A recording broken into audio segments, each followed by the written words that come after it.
as Doc Rivers is going to empty his bench here, waves the white flag. Strong Miller, trick through the back tap, out to Reeves, cues up the long three, and down it goes. Timeout Phoenix. A lot of Harden without Kawhi out there, and he has looked pretty good. My God. The Pistons fail in the fourth again. The first 4 games have followed a familiar script. What an ugly year this is turning out to be. All of my ops aren't just doing well, they're thriving. Celtics were an occasional visitor of the op list last year, but they're a permanent resident now. I am going to be hate watching. I'm going to be hating respectfully, though, because I recognize how beautifully made this team is, but I don't like it. It makes me sick. Let me talk about this damn game. Let me talk about the Boston Benjamins. They're just rolling in money. They're green like money, too. Look how overpowered this team is. Pritchard. Pritch, please. I saw somebody holding up a sign like, Pritch, please. Yes, this man, he needs to be stopped. He needs to be apprehended. He's electric. They were saying, the announcers were quite literally saying they might have to think about double teaming. Pritchard, double teaming a guy that isn't even a starter. You can't even handle the starters. And you got this guy off the bench getting 8 3-pointers, tying the franchise record. I think that was franchise record for the Celtics. I'm not sure. Correct me if I'm wrong, though. I'm so disgusted. What's worse, the Bucks played about as good as they possibly could, minus Middleton. Middleton, he can make a difference. I think if he was there, he would have made a difference in his being there. But they played a pretty damn good, solid game for about 3 quarters or so. Yes, there's room for improvement. But look at this. The Celtics weren't playing like themselves tonight. So you've got the Bucks who are playing damn near the best version as they possibly could against a Celtics team who isn't playing good. And they still beat them. And Porzingis isn't even here yet. My God. Dame and Giannis both had 30 or more and you still can't beat them. And Giannis, stop traveling, please. This man got frequent flyer miles several times during this game. And he was charging. My God, I hate this fucking team, man. This is no way to treat an Antetokounmpo. Even Taurean Prince was charging. What, y'all trying to go to Italy like Lil Durk? There were too many blockhead turnovers by the Bucks. And did y'all know that Taurean Prince is apparently leading the Bucks in minutes per game? Why? To you new people here, once upon a time, I predicted what I didn't really predict. I don't care. I've been through too much. I predicted Dame going to the Bucks. I spoke it into existence well before it actually happened. And once it happened, I was celebrating. I was glazing like nobody's business, only for them to flame out horribly in the playoffs. And I know Giannis was injured. I know Dame got injured, but they did not look good last season. They were very shaky.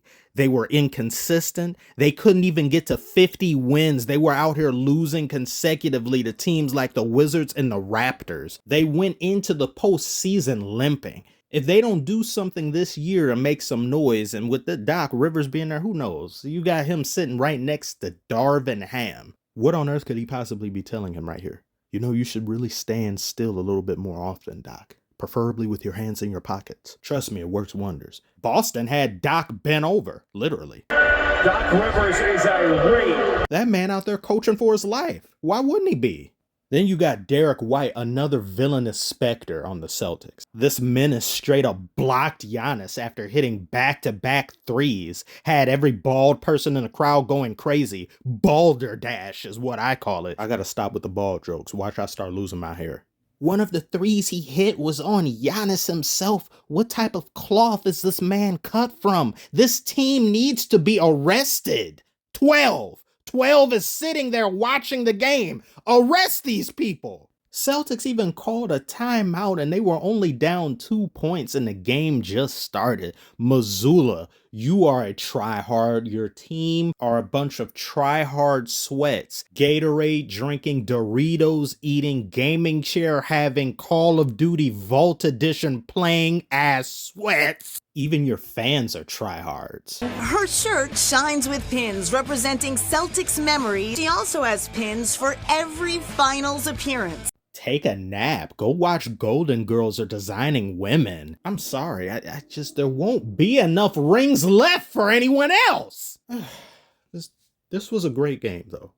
It was a very close game. I was eagerly dreading the artillery barrage of three-pointers from the Celtics. And it never really happened, to be honest with you, other than just Pritchard himself, just individuals. And I believe that's a testament to how well the Bucks were playing defense. Brook Lopez was tearing it up in the paint. He looked great. He was getting anything that he wanted. You saw Giannis was going after a lot of the interior when Al Horford wasn't on the court, which was smart. He was getting a lot of what he wanted. Dame was also doing fairly well. Could both he and Giannis have been more efficient? Could there have been better shot attempts? Could there have been more ball movement? Yes, you can always get all of these things in abundance, or at least try to go for them. But what more can you really even do when you have so many weapons on this roster that is the Celtics? Even when they're having a bad game up until what, a first or second quarter. All it takes is 1 to 2 shots to change a person's bad game to them just being on fire. And you've got literally everyone on the roster that could potentially happen with, and how everyone stays behind the 3-point line. There's nobody that's in the interior like, oh, I have to be here because I'm not that great of a shooter, or I have to. Everybody can hurt you so badly from long range, and it's so demoralizing, especially having a guy once again off the bench doing some things like that to you.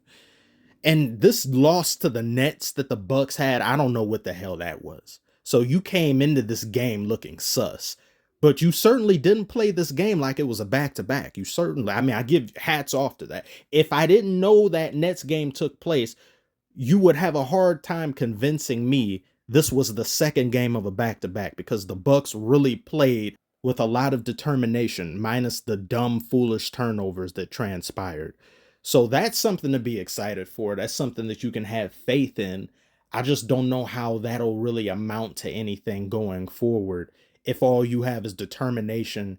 And yeah, you get Middleton back. Middleton is a difference maker. I don't think anyone really, just being reasonable, looking at how this match played out, Middleton making that big of a difference against a Celtics team that's playing bad. Now, when they're playing good, what are you going to do? And let's say you happen to face them in the playoffs. I don't have the Bucks getting anything more than 6 games. I think they probably have the best chance in the East other than the Knicks in doing so once the Knicks figure it out. But that's just my opinion, of course. Time will tell. I will probably be wrong, as I have been too many times now.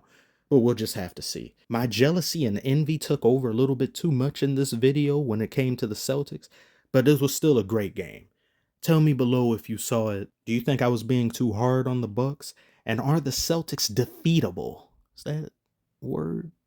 I don't know. I don't care. I'm long past the point of caring. Thank you all so much for watching. Like and subscribe if you are new. I shall see you on the next one, whenever that is.